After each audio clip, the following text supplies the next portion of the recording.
어떤 병자가 있으니 이는 마리아와 그 자매 마르다의 마을 베다니에 사는 나사로라. 이 마리아는 향유를 주께 붓고 머리털로 주의 발을 닦던 자요, 병든 나사로는 그의 오라버니더라. 이에 그 누이들이 예수께 사람을 보내어 이르되 주여 보시옵소서, 사랑하시는 자가 병들었나이다 하니 함께 예수께서 들으시고 이르시되 이 병은 죽을 병이 아니라 하나님의 영광을 위함이요 하나님의 아들이 이로 말미암아 영광을 받게 하려 함이라 하시더라. 아멘. 할렐루야. 우리는 하나님 도대체 왜 이러시는 것입니까? 하나님 도대체 왜 나에게 이렇게 행하시는 것입니까? 이런 총 주제를 가지고 3주 동안 말씀을 대하고 있습니다. 하나님 도대체 왜, 이 주제는 제가 청년 시절에 하나님이 너무 나를 좋아하셔가지고 조금만 생각만 빗들음 먹으면 저를 찾아오셔서 이렇게 저렇게 개입하는 게 너무 부담스러워서 왜 나만 가지고 그러는 겁니까? 다른 사람들은 집사가 돼서 새벽 예배 안 하고 그래도 그냥 내버려 두시네, 나는 달달 볶는다는 거예요. 한두 건이 아닌 거예요. 하나님 도대체 왜 나를 그러시는 겁니까? 그때 기도했던 그 생각들이 떠올라서 하나님 도대체 왜, 이런 주제로 3주간 동안 말씀을 대하고 있습니다. 이 시리즈는 우리에게 말하는 것 중 하나는 하나님한테 화가 나고 응답이 없고 하나님 나에게 도대체 관심이 없는 것처럼 느껴지는 것이 그냥 평범한 일이라는 거예요. 평범한 일, 누구에게든지 그런 일이 있다는 것입니다. 여러분과 제가 하나님이 나에게 무관심하다, 무관심. 너무 하나님이 나에게 무관심하다. 그리고 나에게 비협조적이다, 비협조적. 하나님 나를 도대체 협조해 주시지 않는다. 그래도 또 기도를 아무리 해도 기도 응답이 없다. 기도 응답이 아무리 해도 없다는 거예요. 이제 이런 문제를 가지고 사람들에게, 믿음의 사람들에게 상담을 하거나 대화를 나누게 되어지면 사람들이 이렇게 말하죠. 당신이 말이야, 믿음이 부족해서 그래. 믿음, 큰 믿음을 가져요. 무슨 믿음 가지라고요?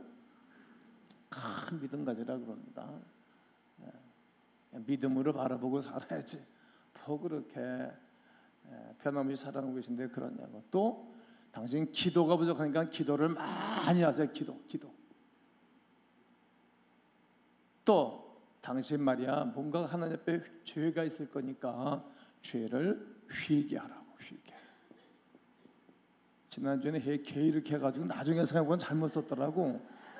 참. 그래도 그거를 녹화 떠서 4부 예배 시간에 안 써지게 천만 다행이에요. 제가 수학은 잘못해서 국어는 그런 대로 했는데, 강대학생이었으면 여러분 항상 긴장을 했는 걸 기억하시죠. 믿음 좋으신 분들은 속으로 영으로 기도하면서 설교를 듣는 분이 있어요.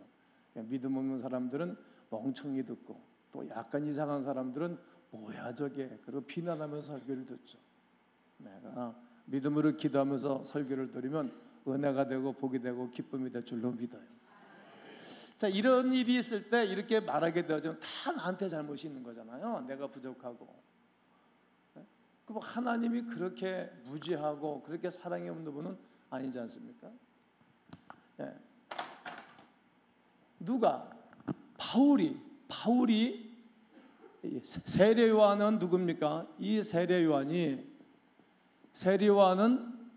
예수님의 사춘간입니다. 예수님의 사춘간, 이종 사춘간인데, 세례 요한 입장에서 보면 로마 사람들을 제일 유대인들은 싫어했는데 로마인의 종도, 하인도 고쳐주고, 세례와 창기들은 유대인들은 정말 싫어했는데 이 사람들을 도와준다는 말을 감옥에서 듣는 겁니다. 세례 요한이 여기에 시험이 든 거예요. 그때 뭐라고 주님이 말합니까? 세례요한이 제자들에게 보내는 거, 당신이 오실 메시아입니까? 이 말은 당신이 구원자인 것 같은데 아닌 것 같습니다. 이런 의구심이 생긴 것 아니겠습니까? 그때 주님이 그에게 하신 말씀이 무슨 말씀이십니까? 네가 나로 말미암아 모아되지 않는 자가 복이 있도다. 실족하지 않는 자가 복이 있다. 이렇게 말씀하셨어요. 결국은 세례요한은 목에 갇혀서 고생하다가 목이 잘려서 순교를 당하는 그런 영적인 사람이 됐습니다. 자, 또 지난주에는 그렇게 믿음이 있고 열정적이었고 하나님과 동행하고 수없는 사람을 치료하고 손수건을 펴서 사람들 앞에 덮어놓으면 병자도 낫고 죽은 사람도 여러 번 살렸던 이 바울 사도가 3번씩이나 자기에게는 가시, 육체적 가시를 놓고 간절하게 작전 기도를 했는데 하나님이 그의 기도 제목 응답해 주지 아니했습니다. 그럼 뭐라고 말씀하셨습니까? 바울 사도, 신실한 사람입니다. 바울 사도 뭐라고 그에게 응답하십니까?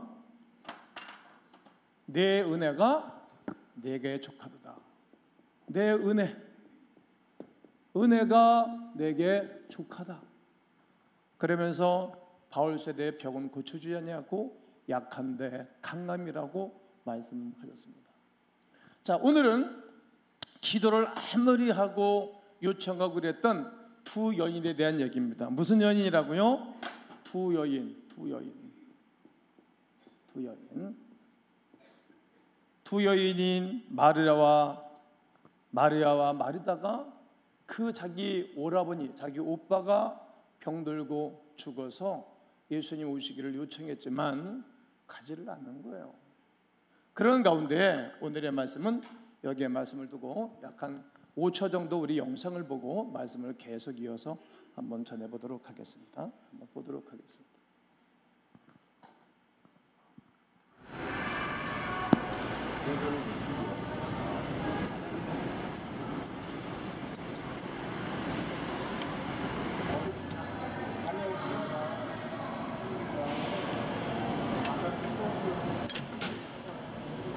뭐야?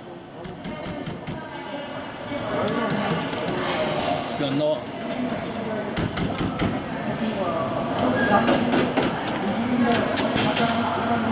뭐야? 왜 안 나와? 불렀는데.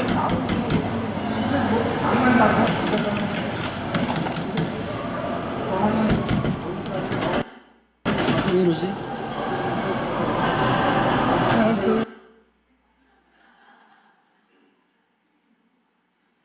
남의 기계 부시지 않기를 천만 다행이라고 요청하고 오는데도 안 나온다는 거예요.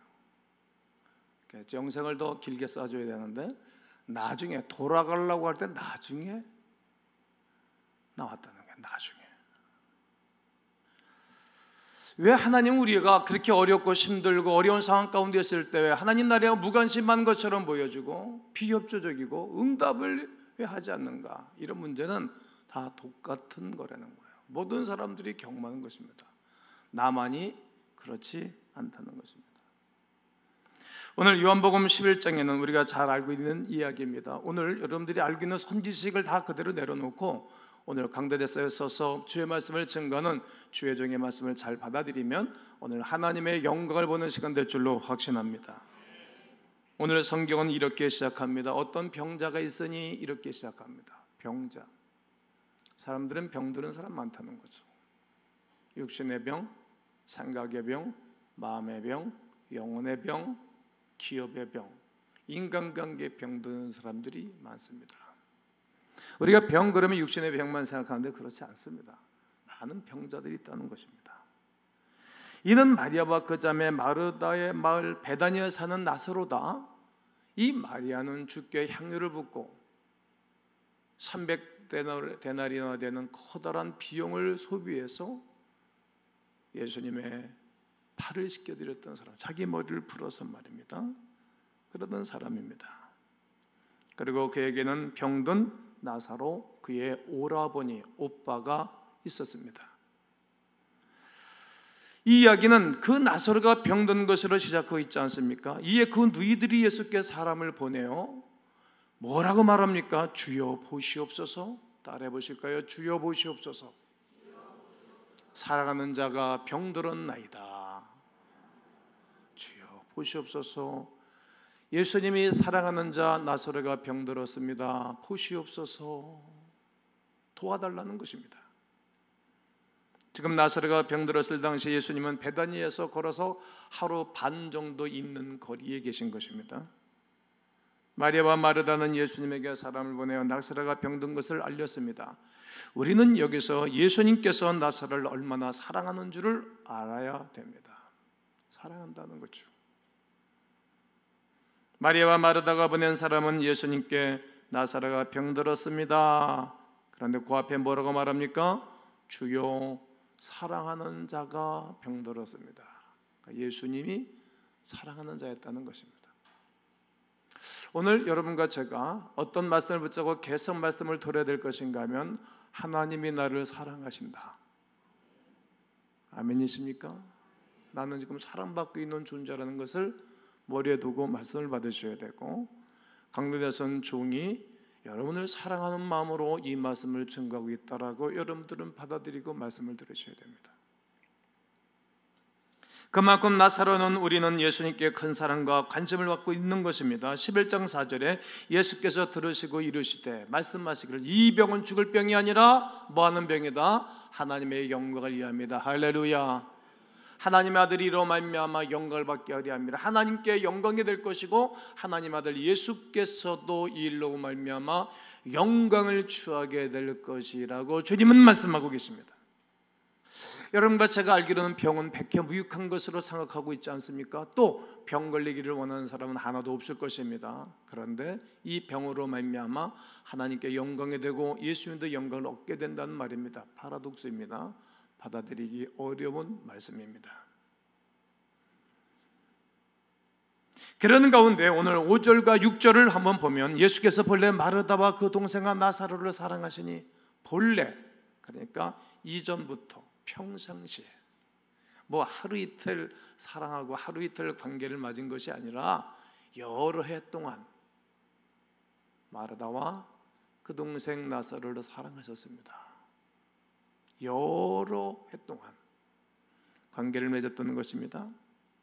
그 말을 병들었담을 들으시고 그 계시던 곳에서 며칠을 더 유하시고요, 이틀을 꼼짝달싹하지 아니하시고 당신 일만 합니다. 말을 들었어요. 움직이지를 않습니다. 말도 없으십니다.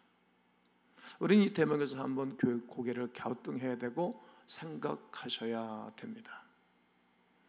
예수님께서 마르다와 마리아, 나사로를 사랑하셨다고 합니다. 그런데 나사로의 병에 대해서 말을 들었을 때에 움직이지를 아니하시고 이틀 동안이나 가만히 계십니다.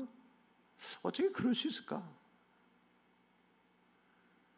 여기서 한 가지 확실한 사실을 붙잡아야 되면 다시 말씀드리시지만 분명한 것은 예수님께서 마르다, 마리아, 나사로를 사랑하고 계십니다.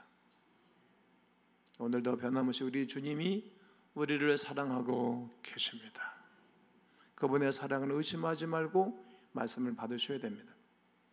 그 후에 제자들에게 이르시기를 유대로 다시 가자 이렇게 말하니까 제자들이 말하기를 선생님, 방금도 유대인들로부터 돌을 치료하는데 간신히 빠졌는데 왜 다시 거기를 가라고 하시는 것입니까? 이런 대답과 질문을 제자들이 예수님께 하는 것입니다. 순간 제자들은 깜짝 놀랐을 것입니다. 왜냐하면 조금 전에 돌로 쳐 죽이려고 했던 유대인들로 말미암아 간신히 도망쳐 나왔는데, 피하도 도망치도 도망 나왔는데 왜 거기 간다는 것입니까? 어떤 한쪽 면에는 예수님을 보호하려고 하는 그런 투로 말한 것처럼 보입니다. 그러나 또 제자들 자기들 입장에서는 자기들도 봉변을 당할까 봐 거기 안 가는 것이 좋겠습니다. 이런 의도가 깔려져 있는 이야기입니다. 그러자 주님께서 다시 말씀하시는 겁니다. 9절과 10절에서 예수께서 말씀하시기를 아직까지 난 12시간이냐? 사람이 낮에 다니면 이 세상에 빛을 보므로 실족하지 아니하고 밤에 다니면 그 빛이 그 사람 속에 없는 것을 아는 거로 실족하게 된다고 말합니다.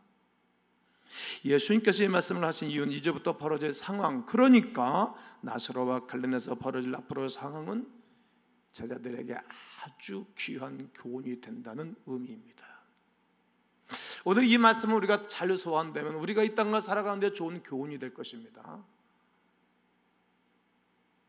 정말 좋은 교훈을 붙잡게 될 것입니다. 예수님 지금 제자들과 함께 계시지만 때가 되면 제자들의 곁을 떠나갔다는 말입니다. 예수님의 제자들과 함께 있을 때는 두려울 것이 없지 않을 것이 아니겠습니까? 오병이의 기적도 일어나고 물길을 걷기도 하고 수없는 어려움과 위험을 피해 나가게 되었습니다. 그게 낮이라는 거예요. 그러나 잠깐 후면 이제 너희들을 떠날 때가 있다. 저 밤이 된다는 것이죠. 빛 대신 예수님의 제자들과 육신의 모습으로 함께 있지 않을 시간이 있다는 것이죠. 무슨 말입니까?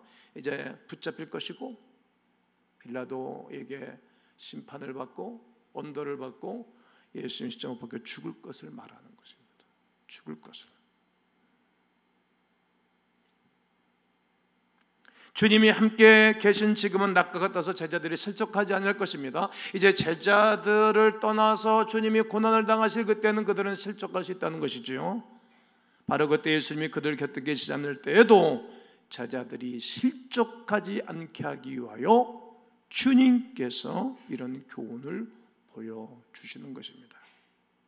그러니까 다시 이대로 가자 이렇게 예수님이 말씀하시는 것입니다. 이 말씀을 하신 후에 11절에 보면 우리 친구 나사로가 잠들었도다. 그러나 내가 깨우러 가노라. 제자들이 말했습니다. 주여 잠들었으면 낫겠나이다. 잠들었으면 낫겠나이다. 예수는 그의 죽음을 가리켜 말씀하신 것이 아니라 그들은 잠들어 쉬는 것을 가리켜 말씀하신 줄을 생각함이라. 이에 예수께서 밝히 이르시되 나사로가 죽었느니라. 다른 사람들이 예수님께 보고해서 죽은 것을 안 것이 아니라 당신은 아시는 거예요. 무엇을? 전능하신 하나님이시니까 이미 죽었다 주님이 말씀을 하십니다. 왜 하필 예수님께서는 나사로가 죽기 전에 그에게 가시지 않고 죽었던 것을 말씀하시면서 죽고 난 다음에 가시러 가시는 것일까? 아니 내가 더 울기 전에 더 상처를 받기 전에 내가 인생을 포기하기 직전에 그때에 오시지 말고 내 마음이 상실하기 이전에 오시면 얼마나 좋겠어요. 포기하고 싶은 마음이 우리에게 있을 때 그런 마음이 생기기 전에 주님이 오셔서 해결하시고 도와주면 얼마나 좋겠어요.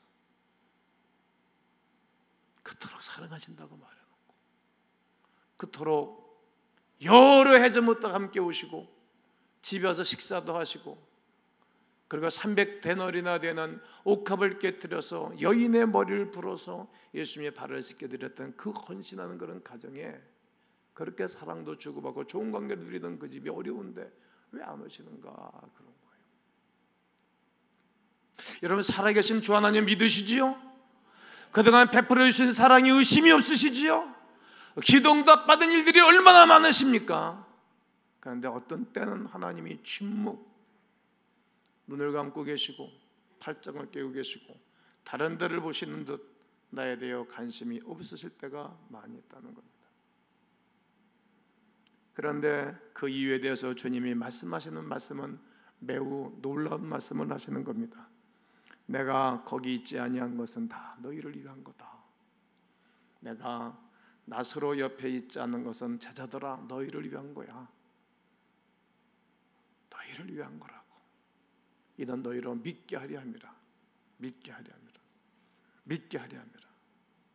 여러분 믿음을 주시기 위하여 주님은 안 가셨다는 거죠. 믿음. 예수님께서 나사로가 죽기까지 그곳에 가지 않으신 이유는 제자들에게 어떤 믿음을 주기 위한 것이었다는 말입니다. 그 믿음은 매우 중요한 것이기 때문에 그들에게 믿음을 심어주기 위하여 말씀하시는 것입니다.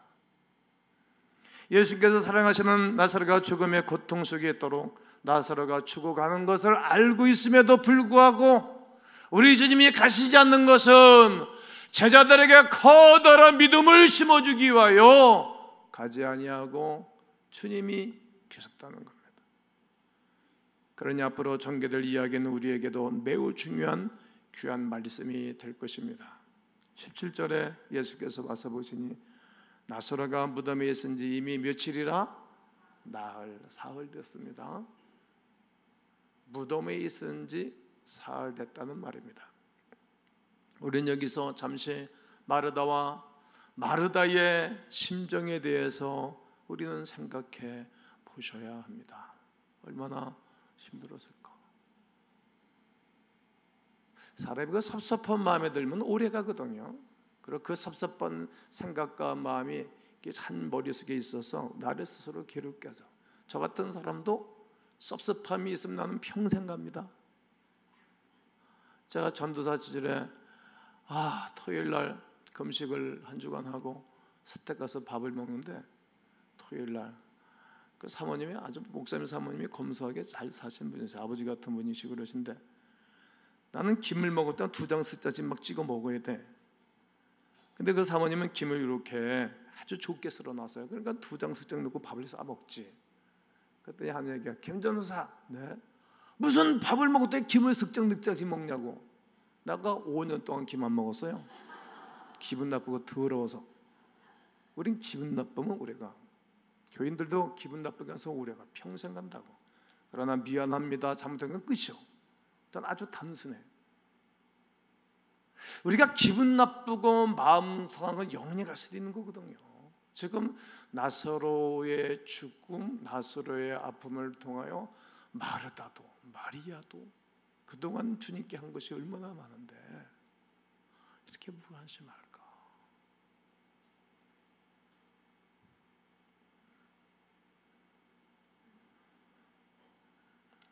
그 점에는 아마 사람들 보내놓고 예수님께서 반드시 오실 거야. 그리고 이제 계속 기다리셨을 거 아니겠습니까?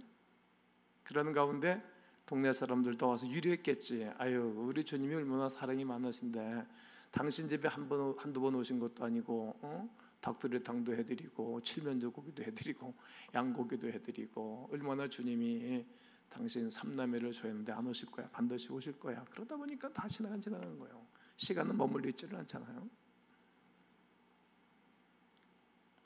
나중에 주변 사람들도 포기하고 장례 치릅시다. 그리고 장례를 다 치르고 그 어려운 상황에 사람들이 빠져나가려고 할 때 그때 참 머물고 있는 거예요. 제가 신방을 갔을 때 좋은 신방 가서는 떠날 때도 쉬워. 그런데 젊은 사람들이 잘못돼가지고 중환자실 같은 데 있잖아요. 중환자실의 시간이 딱 면회 시간이 정해졌단 말이에요. 그러니까 또 거기 나서 뜨겁게 크게 예배를 인도할 수도 없잖아요. 다른 사람이 있는데. 옛날에 전도사 때 목회 초년 때 막 하게 했는데 이제는 못 하겠어요. 그 예배를 딱 드리고 나면 그 식구들 그 힘들었는데 거기 자리를 뜨는 게 얼마나 어려운지 몰라. 얼마나. 앞으로 여러분 그런 일이 있으면 여러분 목사님 얼른 가세요. 바쁘신데 그럼 좀 밀어주세요. 그래야 돼. 그때 참 그 상황을 떠나는 게 정말 어려운 거예요. 여러분도 아마 그런 경험들이 있으실 거예요.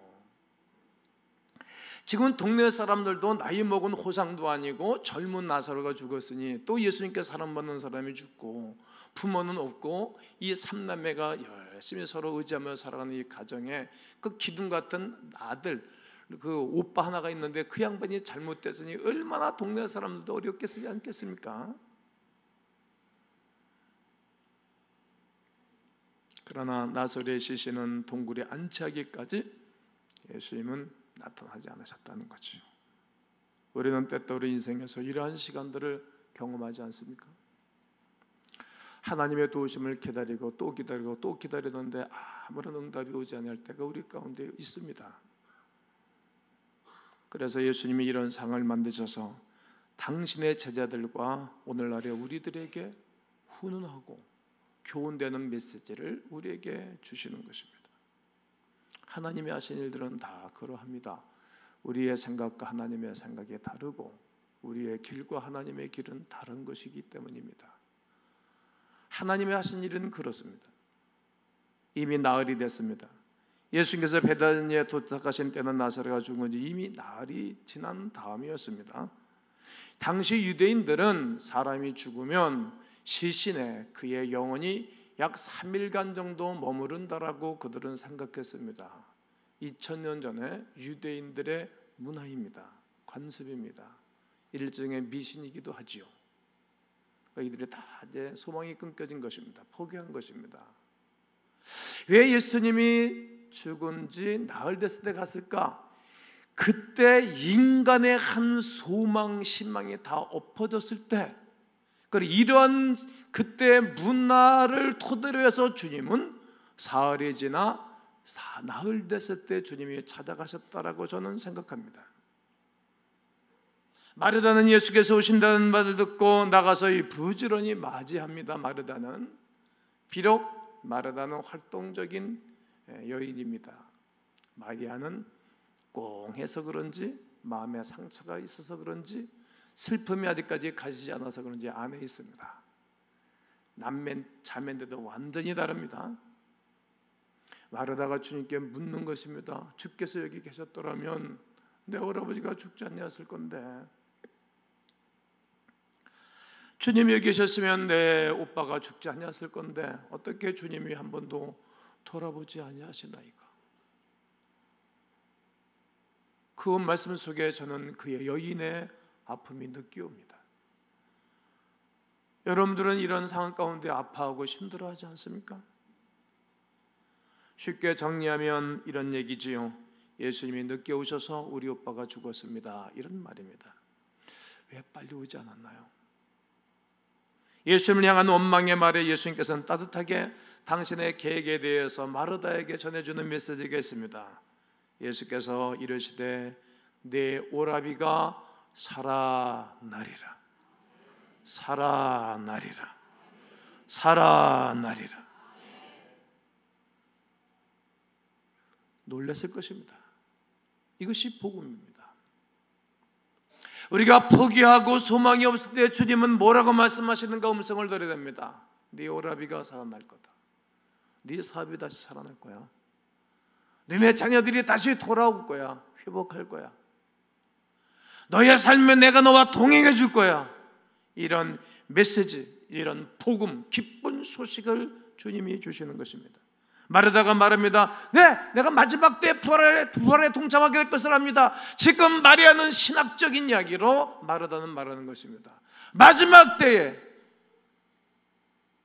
모든 사람들이 부활할 것을 믿는 다음 세대에서 부활할 것을 말하고 있습니다. 이 말씀은 마르다와 마리아 그리고 어려움과 고통을 직면하는 우리를 향하여 주님이 하시는 말씀과 마르다를 통해 하시는 말씀과 같은 것입니다. 그때 주님께서 뭐라고 말씀하십니까? 나는 부활이요 생명이 나를 믿는 자는 죽어도 살겠고 무릇 살아서 나를 믿는 자는 영원히 죽지 않을 것이다. 이것을 네가 믿느냐? 믿느냐? 아마 초등학교 어린아이라면 아멘 했을 거예요. 그러나 지금 고통의 시간을 지나고 있는 사람이라면 얼마 전 사랑하는 자기의 오빠가 장례를 치르고 난 다음 괴로움을 직면하고 있는 사람들, 이 질문에 쉽게 아멘, 예 하기가 쉽지가 않을 것입니다.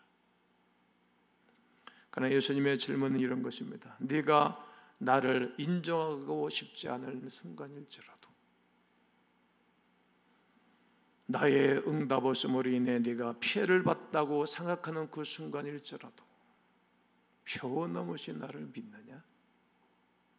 네가 기대하는 응답을 주지 않고 네가 생각하는 대로 내가 일하지 않음에도 불구하고 나를 여전히 신뢰하느냐?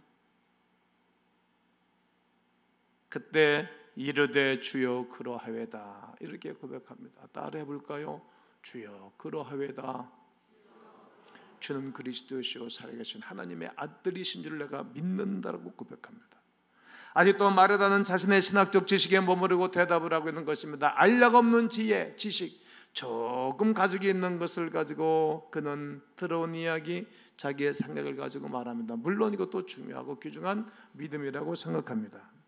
왜냐하면 그녀는 무엇을 구체적으로 믿어야 할는지 전혀 몰랐기 때문입니다. 그래도 그녀는 자신이 예수님께 대하여 알고 있는 것에 붙어 있기 위하여 최선을 다하는 모습을 우리에게 보여주고 있습니다. 이것이 우리가 마르다에서 배울 수 있는 것입니다.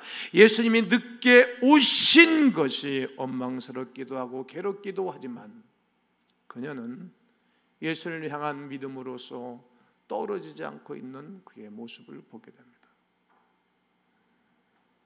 기도응답이 늦어져요. 낭망할 상황이 와요.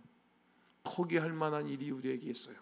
그래도 그때 하나님 앞에서 믿음으로 멀리 떨어지지 않기를 원하는 그런 마음 중심이 그 여인에게 있었다는 겁니다. 그런 믿음이 우리에게 있기에 오늘도 예배를 드려오신 줄로 믿습니다. 예수께서 그가 우는 것을 보시고 예수께서 그가 우는 것을 봤어요. 하나님이 나에게 관심이 있는 거야 없는 거야 도대체? 나를 바라보고 있는 건가 바라보고 있지 않는 건가? 나에게 협조하고 있는 거야 비협조적인 거야? 이런 생각을 갖고 계실 때 우리 주님은 우리와 똑같은 마음을 갖고 있다는 거죠. 우시면서 우는 것을 보시고 마음에 피통이 마음에 너무 안타깝고 울미고 불쌍히 여기시는 주님의 모습을 보게 됩니다. 그러면서 하신 말씀이 야 그를 어디 두었냐? 죽은 시체 어디에 두었냐? 알면서도 그의 대답을 듣고 싶으신 거예요. 하나님 우리의 사정을 다 아세요. 다 아심에도 불구하고 내 입으로 내 마음으로 입녀로 하나님께 말하기를 원하는 거예요. 우리가 자녀를 교육하고 양육하다 보면 이 꾹 다물고 시친 뚝 따면 우라통이 터지는 거잖아요. 너 왜 그래? 얘기해봐 입으로. 내가 우리 아들, 딸을 이제 다 커서 애들이 27, 22살 됐는데 어렸을 때 이것들이 막 그런다고 다 알아요. 그럼 뭐 때문에 그래? 알면서도 말하라는 거지. 말하면 자기가 감정이 변해. 그런 경험 여러 해보셨잖아요. 말하고 꾹 있으면 안 변해. 입을 딱 말을 딱 하면 변해. 가끔 가다가 제 아내와 저하고 의견 다툼이 있고 뭐 그러면 네, 감정 상하고 뭐 의견 다툼도 하죠. 근데 이번에 우리 딸에게 와서 그러는 거예요. 뭐 때문에 이렇게 투닥투닥 했는데 조금 전에 아무것도 없는 것처럼 뭐 목사님 오빠하고 뭐 할렐루야 뭐 이러거든. 그러니까 지 딸이 그러더래 엄마한테 엄마 참 이상하다 뭐가 아니 조금 전까지는 그렇게 마음 상했는데 어떻게 아무런 것도 없어. 그럼 야 평생 살 건데 그럴 필요가 뭐겠냐. 와 그거 놀랍네. 그럴 필요가 뭐 있어요. 사람이 말하면 변해. 여러분 그래서 소그룹이 중요한 거거든요. 소그룹에 가서 이야기하면 풀려. 또 내가 내 자신에게 말하면 또 풀려요. 내 영혼아 왜 낭망하는고 하나님을 바라라 그의 도우심으로 인하여. 시편에서 다윗이 낭망하고 실망할 때 자기 자신에게 말하는 거예요. 낭망하지 마라 다윗 그러는 거예요. 야 낭망하지 마라 동기. 낭망하지 마라. 그럼 내 자신에게 얘기하는 거예요. 그리고 더 중요한 것은 하나님께 얘기하는. 하나님께 얘기하면 풀려. 묘하거든요. 이거는 믿지 않는 사람들은 모르는 거죠. 야 어디 뒀냐? 그러는 거예요. 다 아셔요 지금 주님이. 야 너 네 오빠 시신 어디 뒀냐? 다 알죠. 묻는 거야. 그러니까 이 여자가 울다가 주여 와서 보시옵소서. 울다가 웃으면 뭐 한다 그러잖아요. 울다가 웃는 거예요. 왜 울다가 얘기하는 거야. 눈물이 딱 그쳤지. 얘기하다가 눈물이 그치는 거예요. 보시옵소서. 그때 주님이 그 모습 바라보고 눈물을 흘리시더라. 아멘. 우신다는 거야.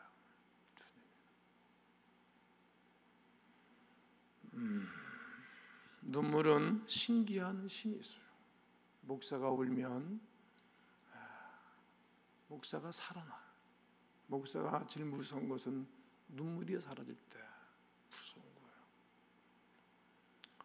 교회 직분자들이 눈물이 사라질 때 무서운 거예요. 뱀 같은 사람으로 바뀌어지죠. 부부끼리 눈물이 있을 때 행복한 거예요. 자녀를 교육할 때는 눈물이 있을 때 행복한 거예요.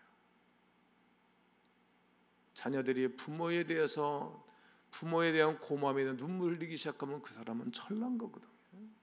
눈물을 흘리는 거예요. 예수님은 비통히 여기셨습니다. 그들의 아픔과 괴로움을 느끼셨다는 말입니다. 예수님의 눈물은 예수님께서 그들의 심정을 느끼게 계셨다는 것을 우리에게 보여주고 있는 것입니다. 우리는 주님의 응답이 늦어지거나 주님으로부터 어떤 도움의 손길을 받지 못할 때, 주님의 도움을 전혀 느끼지 못하고 전달되지 못한다고 느껴질 때 계신다거나 안 느껴진다고 그렇게 생각하기 쉽습니다. 그러나 그렇지 않습니다. 주님은 우리의 마음을 너무나 잘 알고 계십니다. 우리가 주님의 손길을 느끼지 못하는 순간에도 말입니다, 이 예수께서 수와 다시 속으로 또 다시 속으로 비통히 여기십니다. 또 다시 무덤에 가시니 무덤이 굴이었습니다. 돌로 막았습니다. 예수께서 말씀할 때 돌을 옮겨 놓도록 해라. 그 죽은 자의 누이 마르다가 이르되 주여 죽은 지가 벌써 나흘이나 됐는데 벌써 냄새가 납니다. 이 돌무덤 옮기면 큰일 납니다. 냄새, 썩은 냄새가 천지가 진동할 겁니다. 그때 예수님께서 하시는 말씀이, 야, 내 말이 네가 믿으면 하나님의 영광을 보리라. 영광을 보리라. 믿으면. 그 자리에 있던 사람들도 이런 예수님의 말씀에 대하여 도대체 용납하기가 쉽지 않았을 것입니다. 믿음은 그런 것입니다. 우리의 이성과 다릅니다. 우리의 습관과 간섭과 다른 것이 믿음입니다. 하나님이 하시면 됩니다. 이미 그들의 생각에는 기적이 일어나기에도 너무 늦은 시간이었다라고 생각했을 것입니다. 나사로는 죽은 지 나흘이 되었고 그들의 미신적인 관심마다도 미신적인 그런 생각도 완전히 포기됐습니다. 소망이 끊겨졌다는 말이지요. 마르다는 예수님의 만류에도 말합니다. 주님, 이미 죽은 지가 나흘이나 됐습니다. 소망이 없습니다. 다른 길이 없습니다. 이런 말이 되겠습니다. 이미 끝났습니다. 그러나 예수께서 다시 한번 마르다와 우리들을 향해서 말씀하시는 것입니다. 뭐라고 말씀하시는 것입니까? 내 말이 네가 믿으면 영광을 보리라. 영광을 보리라. 믿음이라는 것입니다. 여러분, 이 말씀이 무슨 뜻인지 여러분 이해가 되십니까? 내 말씀으로 받아들일 수 있는 준비가 되어 있으십니까? 우리가 이해할 수 없는 상황 속에서, 이미 다 끝났다고 생각되는 상황 속에서, 절망스럽고 괴로운 상황 속에서도 계속 주님을 신뢰하신다면 할렐루야! 하나님의 영광을 보게 된다는 것입니다. 이제 오늘 말씀의 클라이막스입니다. 돌을 옮겨 놓으니 예수께서 눈을 들어 우러러보시고, 아버지요, 내 말을 들으신 것을 감사하나이다. 우리 주님은 하나님 아버지가 당신의 기도를 들으신다는 것을 안다는 거예요. 감사하고 있습니다. 제가 오늘 저녁에 상영할 모노드라마를 약 한 4시간 동안 원고를, 시나리오를 준비하는 것은 한 2달 전부터 준비를 했습니다만, 잠시 잠깐 약 한 몇 번 봐줄 것을 몇 개월을 수분배한 거예요. 몇 개월. 하다가 엔진하고 막 그랬잖아요. 근데 그걸 쭉 하고 지나고 보면서 뭘 봤는가 하면, 야, 내가 찍고 내 모습을 바라보면서, 야, 이제 이거 유튜브에 오늘 내가 다 지시할 거거든요. 알고 있는 오이코스들에게 다 보내라고.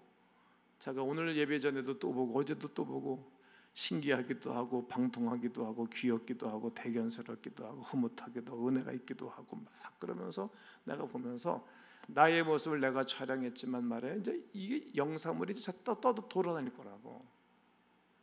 하나님이 우리의 모습을 어떻게 다 찍어놨다는 거예요.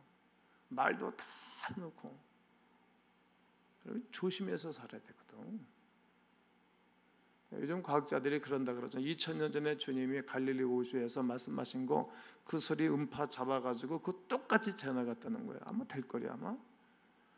그럼 이제 여러분들이 오늘 대표교단 집사님 다 기도를 잘하셨는데 은혜롭게 일주일 동안 오늘까지 사셨던 거 다 촬영해가지고 밤마다 오셔가지고 보여주면, 그래도 회개하지 않냐면 인천시청 앞에 쫙 해서 틀어주면 어떡할 거예요? 정말 잘해야 된다는 거예요. 영광을 본다는 거죠. 내 기도를 들으신다는 거예요. 생각하고 말하는 게 다 기도지 않습니까? 예수님이 그렇게 기도하는 것입니다. 내 말을 들으신 것을 감사하나이다. 하나님 아버지 앞에 기도하시는 예수님을 보게 됩니다. 이 모든 고통과 괴로움 속에서 하나님의 모든 것을 듣고 계시고 알고 계신다는 것을 주님은 고백하는 것입니다. 주위에 둘러선 무리들도 알게 하기 위함이라고 말하는 것입니다. 나만 알게 하기 위함이 아니고 옆에 있는 사람들 알게 하기 위함이고, 제자들 우리만이 믿게 하기 위함이 아니고 이 바라보는 모든 사람들 알게 하기 위해서 주님이 그렇게 하셨다는 겁니다. 병들었을 때 뚝 와가지고 치료해 줬으면은 아는 사람 별로 없을 거 아니겠습니까? 다 죽어서 장체되고 썩어 냄새 날 때 와서 주님이 역사하시면 더 영광이 커질 거 아니겠습니까? 이것을 주님이 말씀하고 있다는 겁니다. 이 나사로의 죽음이라고 하는 괴로움과 아픔의 시간을 통해서 그곳에 있던 사람들, 예수님의 기도를 듣는 사람들은 예수님이 하나님의 아들이시라는 것과 하나님께서 예수님과 함께 하시고 하나님께서 이 모든 상황 속에 함께 하신다는 것을 알게 하기 위해서 주님은 그렇게 시간을 보내고 계시다는 말입니다. 내가 믿으면 하나님의 영광을 보리라. 할렐루야. 여기에 담긴 예수님의 마음은 이것입니다. 정말이지? 네가 최악의 상황 속에서도, 네가 계속되는 그런 어려움 가운데서도 신뢰하고 소망을 잃지 않는다면 말이지. 계속해서 너는 내게 초점을 맞추고 하나님께서 자신과 그분의 아들의 영광을 위해서, 그리고 너를 위해 역사하시는 것을 보게 될 거다. 여러분, 이 사건은 예수님께서 그분의 제자들에게 주신 촛불과 같은 것입니다. 예수님은 제자들이 자신이 체포되고 재판받고 죽게 될 것을, 제자들이 보게 될 것을 아신 것입니다. 모든 희망이 사라진 것과 같은 그때에 제자들은 이 이야기를 생각하게 될 것입니다. 그리고 예수님이 승천하신 이후에 이 사건의 경험은 제자들에게 어떤 괴로움도 고통도 이겨낼 수 있는 하나의 희망의 촛불 같은 교훈이 될 것입니다. 만약 여러분이 어려움 속에서 계속해서 주님을 신뢰하는 훈련과 계속 신뢰할 수 있는 그러한 연단을 통과한다면 하나님의 영광이 될 것입니다. 그러니 하나님이 비협조적이고 무관심하고 응답이 안 되는 그런 순간일지라도 우리는 저 너머에 계신 주님을 바라볼 줄 알아야 됩니다. 주님이 저 넘어 계신 주님의 손길을 바라볼 줄 알아야 됩니다. 하나님 나에게 무관심하고 비협조적이고 기도응답이 느껴진다 할지라도 그때 누구도 이 세례 요한도 또 바울 사도도 오늘 성경 본문에 나온 두 여인 마리아와 마르다도 주님이 저 넘어 계셔서 나에게 다가오시는 주님의 음성을 듣고 있다는 것입니다. 마리아는 네가 믿으면 뭘 볼 것이다? 영광을 볼 거다. 영광. 저는 목회만 열심히 하고 교회와 성도들과 함께 지났지 않습니까? 참 하나님이 참 빨리 역사하시고 은혜 베풀어주면 얼마나 좋을까 그런 아쉬움이 있습니다만 주님이 그렇게 하지 않는 거예요. 어떻게 하겠어요? 어느 집안에는 아기들이 건강치 않은 아이 같아서 막 힘들어하는 모습 볼 때 제가 손을 얹고 주여 고쳐 주옵소서, 건강하게 하여 주옵소서. 그때 우직우직우직우직 딱 일어나면 그 얼마나 좋습니까? 그러면 그냥 소문날까지 가서 그냥 야, 대한민국 병원 다 망합니다. 그러면 대한민국 병원이 근데 그렇게 안 하는 거예요. 하나님이 그 일을 통해서 변함없이 신뢰하는 주님의 방법을 가르친다는 거예요. 아브라함도 이삭도 또 한나도 또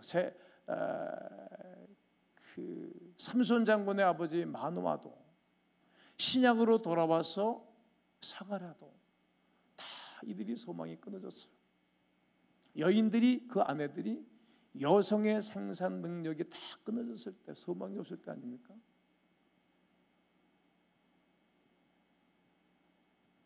근데 그들이 다 이제 포기한 거예요. 기대하다가 포기하고 그냥 세월을 보내는데 그때 주님이 역사를 하시는 거예요. 그때. 그러면 동네 사람들이 다 숙덕궁했을 거 아닌가요? 아유, 누구네 집은 어떻대 저떻대 하나님을 잘 믿는다고 하더니 저게 뭐야 글쎄. 다 아는 거예요. 더 많은 사람들이 아는 거예요. 어려움은 문제는 더 발 없는 발이 천리간다고 말해요. 예? 그 모든 사람들이 아는 거예요. 근데 그런 가정에 아이가 주어졌다는 거예요. 그 영광이 되고, 그렇게 해서 태어난 아이들은 다 존귀한 명석한 아이들로 하나님이 축복하고 계십니다. 말씀에 다 결론됐지 않습니까? 붉은 나사렛 무덤 앞에 가서 나사렛아 나오라 외치니 그가 살아났고 풀어놓아 다니게 하라. 그런 말미암아 하나님께 영광이 되고 바라보고 있던 모든 사람들이 따라합니다. 예수를 믿으니라. 예수를 믿으니라. 난 이 은혜가 여러분 가운데 있게 되기를 주의 이름으로 축원합니다.